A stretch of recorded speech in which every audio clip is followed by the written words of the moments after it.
untuk meminimalisir mungkin hal-hal yang tidak diinginkan dalam tanda kutip mungkin adanya kecurangan, maka setiap kategori dari 9 kategori yang saya sebutkan tadi memang harus disertai dengan bukti dukung. Dalam pengurusan DPTB ini disarankan untuk mengurus secara langsung, jadi secara offline ke kantor PPS, ke kantor PPK dan kantor KPU Kabupaten Kota. Dan ini bisa juga dilakukan di TPS tujuan, bukan hanya di TPS asal. Dan juga kita infokan kepada teman pemilih semua untuk menandai kebahagiaan kita bersama atas hadirnya kembali podcast Gude, Gudang Demokrasi. Kita akan bagi satu hadiah atau satu door prize untuk teman pemilih semua. Caranya gampang.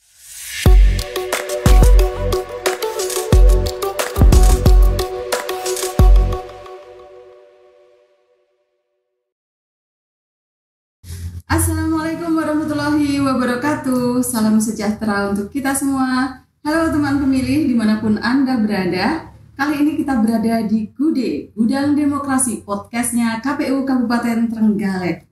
Perkenalkan, saya Yuyun Dwi Puspitasari, host Gude kali ini. Kita di sini sudah didampingi oleh Bapak Muhammad Indra Setiawan. Bang Indra, apa kabar? Alhamdulillah, luar biasa Mbak Yun. Lama sekali tidak bertemu di Gude. Betul sekali. Sebagai penggagas Gude dahulunya. Saya sempat sampai sangat kangen dan rindu kepada teman pemilih kita ini. Luar biasa. Baik Pak Indra, DPT sudah ditetapkan pada bulan Juni lalu dan sekarang sudah bulan November. Jadi apa kesibukannya? Masih sibuk mengurusi data pemilih? Ya. Ini mungkin perlu kami sampaikan informasi kepada teman pemilih dimanapun berada bahwa betul kalau DPT itu sudah ditetapkan di bulan Juni yang lalu. Tapi karena masa pemungutan suara itu kita masih akan melampaui beberapa bulan, maka mungkin pertanyaan yang muncul bagaimana dengan pergerakan pemilih setelah DPT itu ditetapkan.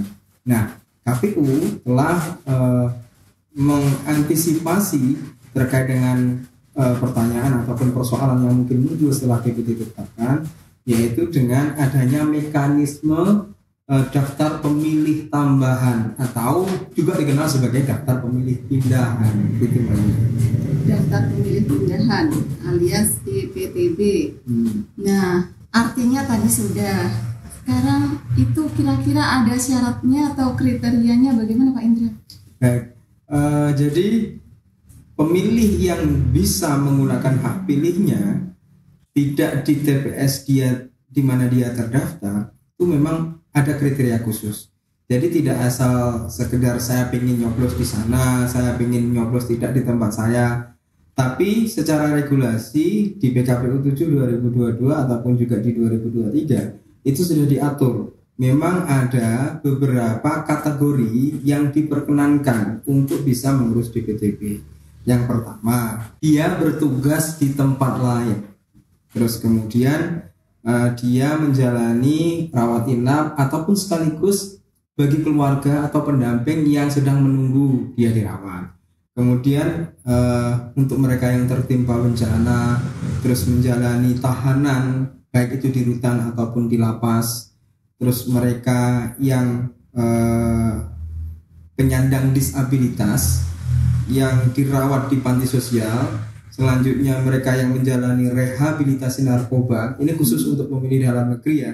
Terus kemudian mereka yang bekerja di luar domisili, menjalani tugas belajar bagi mahasiswa ataupun juga bagi siswa menengah atas dan pindah domisili. Jadi hanya ada 9 kategori ini yang diperkenankan untuk bisa melakukan pengurusan pindah memilih dari TPS di mana dia terdaftar ke TPS yang akan dia tuju. Itu Mbak Yun. Jadi ada 9 kategori ini dicatat ya teman pemilih semua. Apakah ada syarat khusus? Misalnya ketentuan-ketentuan lain seperti itu? Kalau misalnya pindah domisili, apa yang harus disampaikan ke petugas? Nah, ini pertanyaan yang sangat maju dan berkemajuan. Jadi gini, memang tidak serta-merta untuk kategori 9 kategori yang saya sebutkan di atas tadi itu bisa mengurus tanpa adanya dokumen pendukung. Tapi memang saat ini KPU memang sedang concern untuk menertibkan secara administrasi ya, bahwa untuk meminimalisir mungkin hal-hal yang tidak diinginkan, dalam tanda kutip mungkin adanya kecurangan, maka setiap kategori dari 9 kategori yang saya sebutkan tadi memang harus disertai dengan bukti dukung. Contoh, ketika dia harus bertugas di tempat lain, maka bukti pendukungnya adalah harus ada surat tugas dari pimpinan yang bersangkutan sekaligus ada cap stempel basah. Demikian juga ketika dia harus dirawat di rumah sakit, maka dia harus mendapatkan surat keterangan dari dokter rawat inapnya, sekaligus untuk pendampingnya itu juga harus mendapatkan surat keterangan dari dokter itu, kemudian ada stempel basahnya. Nah, ketika dalam kasus tertimpa bencana, maka sebenarnya yang direkomendasikan adalah surat keterangan dari BNPB. Ataupun kalau karena memang dari BNPB itu tidak bisa mengeluarkan surat karena memang sibuk terhadap pengurusan bencananya, maka ada instansi yang mungkin bisa memberikan keterangan terkait dengan bahwa yang bersangkutan memang terkena bencana. Demikian juga dengan yang lain, semuanya ada bukti dukungnya, Mbak Yuyun. Mungkin nanti informasinya bisa dicari teman pemilih di laman websitenya KPU Trenggalek atau di media sosialnya KPU Trenggalek ya. Betul. Berikutnya Bang Indra, tadi kriteria sudah, syaratnya juga sudah, termasuk bukti dukungnya ternyata banyak sekali ya. Maksudnya masing-masing kriteria memiliki permintaan bukti dukung sendiri-sendiri. Betul. Tapi yang pakem adalah mungkin KTP dan KK. Iya, betul. Yang tidak boleh dilupakan itu memang bahwa pemilih yang bersangkutan itu harus ada KTP dan KK. Oke. Betul. Menarik ya. Baik teman pemilih, kita lanjutkan. Mungkin informasi yang ditunggu-tunggu teman pemilih ini diantaranya adalah kemana harus mengurus pindah memilih ini, Bang. Baik, terima kasih Mbak Yuyun. Pengurusan dalam pindah memilih ini kita berupaya untuk memudahkan pemilih semudah mungkin. Jadi pemilih yang menghendaki pindah milih itu bisa melakukan pengurusan pindah milihnya di TPS dia terdaftar, di TPS asal, ataupun juga di kantor sekretariatnya PPK kalau di tingkat kecamatan. Kalau di KPU kabupaten ya di KPU kabupaten. Tergantung di mana dia berdomisili, yang paling dekat dengan kantornya siapa. Kalau paling dekat dengan kantornya PPS bisa diurus di kantor PPS. Kalau lebih dekat ke kantor PPK bisa diurus di sana, ataupun kalau lebih dekat dengan kantor KPU kabupaten bisa dilakukan di KPU kabupaten. Dan ini bisa juga dilakukan di TPS tujuan, bukan hanya di TPS asal. Mungkin yang sudah-sudah ya, yang sudah-sudah itu aturan bakunya pengurusannya di TPS asal.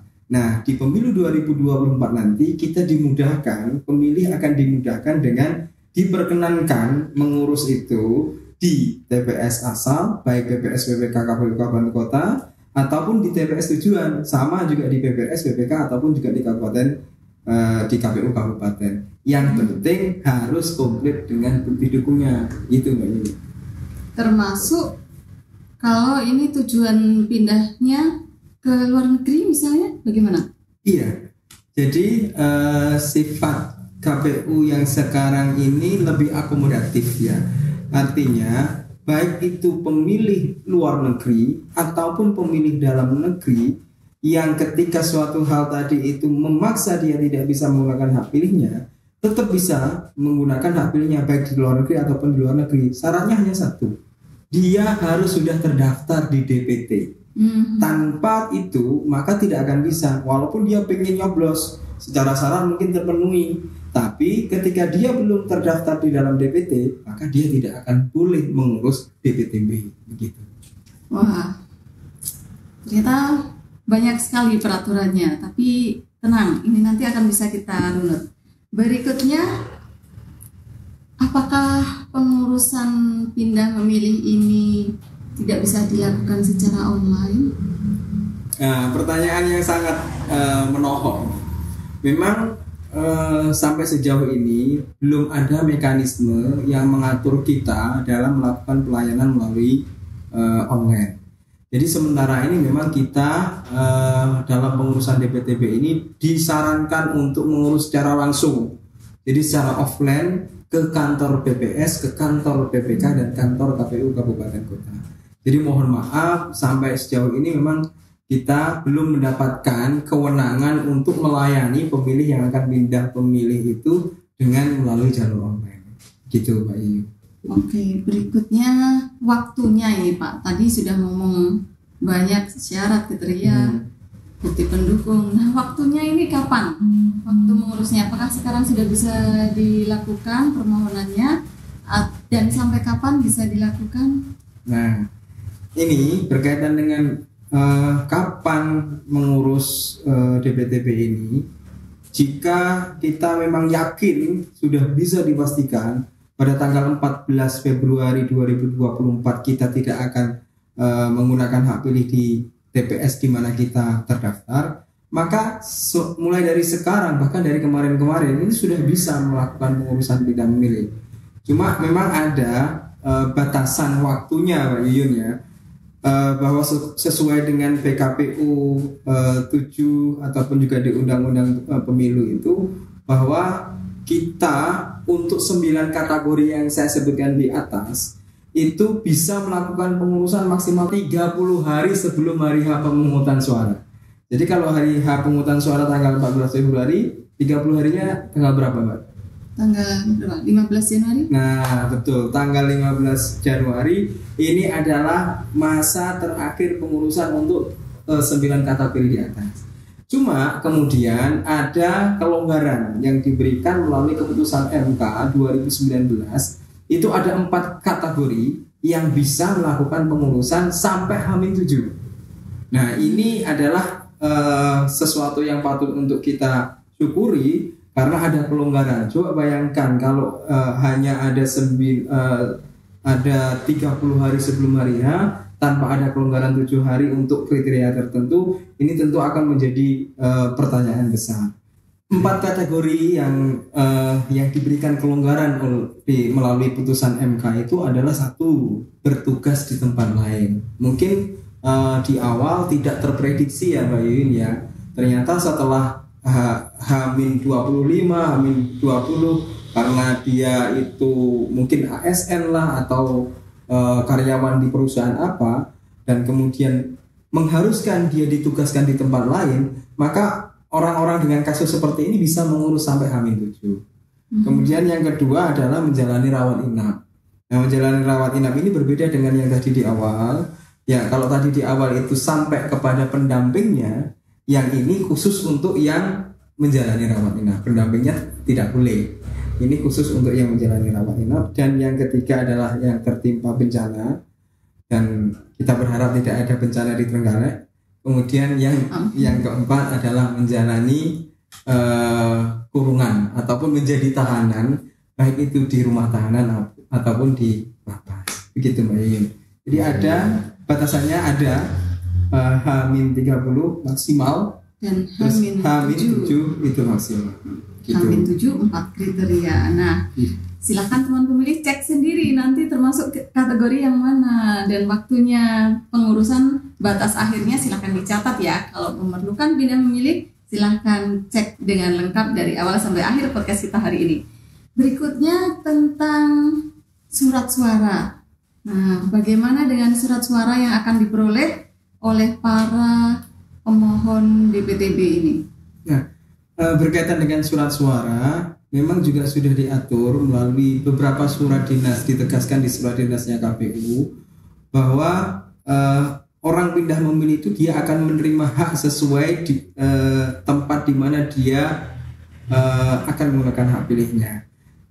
Contoh Pak Yuyun dari Trenggalek ya. Trenggalek itu kan masuknya dapil 1. Nah, karena Pak Yuyun ini adalah petugas KPU yang sangat mobile, yang memungkinkan pada hari pemungutan suara itu mendapatkan tugas untuk melakukan monitoring mungkin di Trenggalek 4, taruhlah di Watu Limo atau di Kampak, maka dengan kasus seperti ini Mbak Yuyun hanya akan mendapatkan surat suara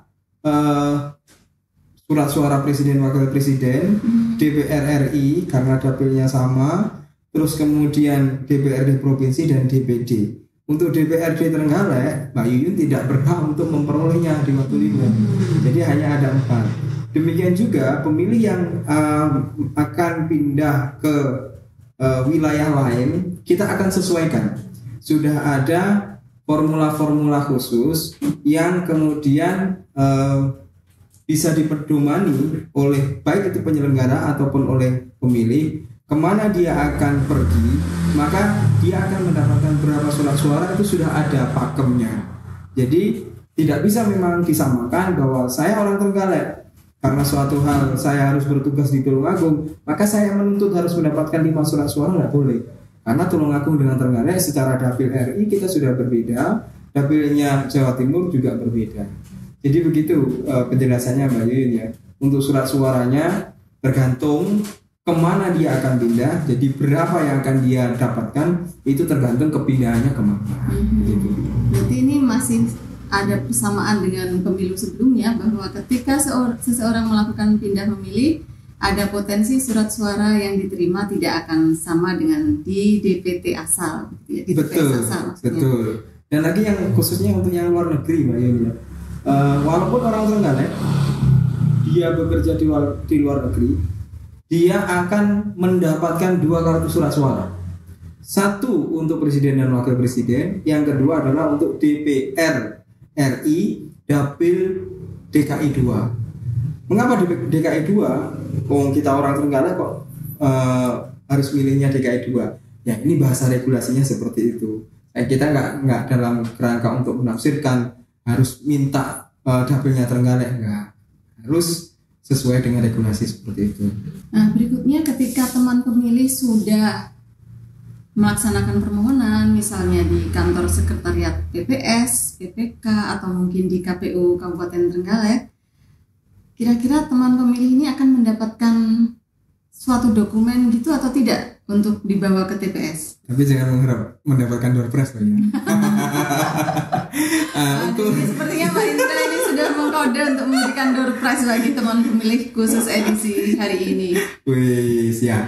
Jadi begini Mbak Yun, untuk mereka yang sudah melakukan pengurusan, sudah memberikan bukti dukung secara komplit, kemudian petugas kita sudah melayani sampai tuntas, maka output yang akan diterima oleh pembeli tersebut adalah sebuah dokumen, selembar dokumen yang kita sebut sebagai form A pindah memilih. Jadi semua yang dilakukan oleh petugas kita yaitu melalui proses digital, yaitu melalui sistem informasi yang namanya SIDALE, outputnya nanti adalah A daftar pindah memilih yang akan distempel oleh baik itu oleh BPS ataupun BPK ataupun KPU di mana dia mengurus untuk diberikan kepada yang bersangkutan. Yang bersangkutan nanti akan memberikan ke tempat TPS tujuan. Itu waktunya. Waktu pelaksanaan layanan ini kan sampai masih panjang waktunya ya, intinya teman pemilih. Cuma ketika teman pemilih mau mengajukan permohonan ini disampaikan di jam berapa ini Pak? Apakah hari kalender artinya Sabtu Minggu atau bagaimana? Ya, memang tagline KPU adalah KPU melayani ya Mbak Yuyun ya. Jadi sepanjang hari kerja kita sementara ini adalah jam 8 sampai jam 16 sore dari hari Senin sampai hari Jumat. Nah, menjelang hari pemungutan suara nanti tentu kita akan lebih maksimalkan lagi, bukan hanya dibatasi dari jam 8 sampai jam 4 sore ataupun Senin sampai Jumat. Biasanya kalau kita melihat ritme pola kerjanya KPU, kalau mendekati hari H pemungutan suara atau di tahapan-tahapan tertentu, kita akan siap untuk melayani pagi, siang, sore, malam, 7 hari dalam 1 minggu, 24 jam dalam sehari, kita pastikan kita siap melayani. Tapi kita sarankan ya di hari-hari kerja normal saja. Oke, baik, seperti itulah teman pemilih. Jadi KPU melayani, siap melayani daftar pemilih tambahan di hari Senin sampai Jumat jam 8 pagi sampai jam 16 sore untuk saat ini. Besok-besok mungkin kita tambah lagi jamnya untuk Anda semua. Nah, berikutnya sebelum kita akhiri sesi obrolan kita hari ini untuk tema DPTB, Bang Indra, kami silakan untuk menyampaikan closing statement atau pesan-pesan terakhir yang penting untuk digarisbawahi oleh teman pemilih semua. Baik, terima kasih Mbak Yuyun.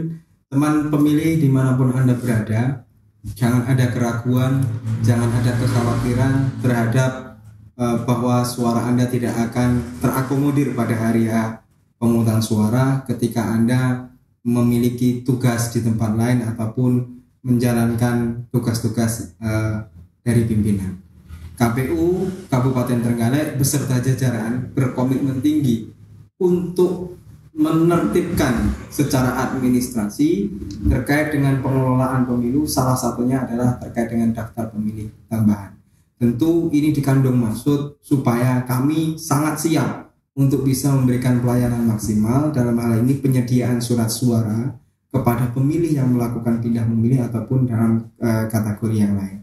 Untuk itu, bagi Anda yang sudah memastikan diri bahwa tanggal 14 Februari Anda tidak akan bisa mencoblos di TPS di tempat asal Anda, silakan menghubungi petugas kami, baik di tingkat desa yaitu PPS, di tingkat kecamatan yaitu PPK, dan tingkat kabupaten yaitu di KPU Kabupaten Trenggalek. Mari gunakan suara kita dengan cerdas dan bermartabat. Gitu Mbak Yun, terima kasih. Luar biasa, terima kasih banyak Bang Indra. Sama-sama. Demikianlah teman pemilih, episode hari ini yang membahas tentang daftar pemilih tambahan atau pindah memilih bagi teman pemilih semua. Kita akan ketemu lagi di episode berikutnya dengan bahasan-bahasan lain yang tidak kalah kerennya. Dan juga kita infokan kepada teman pemilih semua untuk menandai kebahagiaan kita bersama atas hadirnya kembali podcast Gude, Gudang Demokrasi. Kita akan bagi satu hadiah atau satu door prize untuk teman pemilih semua. Caranya gampang, cukup dengan komentar di sini. Boleh berupa pertanyaan, boleh berupa saran dan masukan. Komentar saja, nanti kita akan undi mana komentar yang terbaik. Undi atau komentar terbaik ya. Nanti kita akan berikan hadiah khusus bagi yang komentator terbaik di kolom komentar ya. Hadiahnya nanti boleh diambil di KPU Kabupaten Trenggalek. Hadiahnya apa? Tunggu tanggal mainnya. Terima kasih dan kami sampaikan wassalamualaikum warahmatullahi wabarakatuh. Sampai jumpa kembali di episode berikutnya.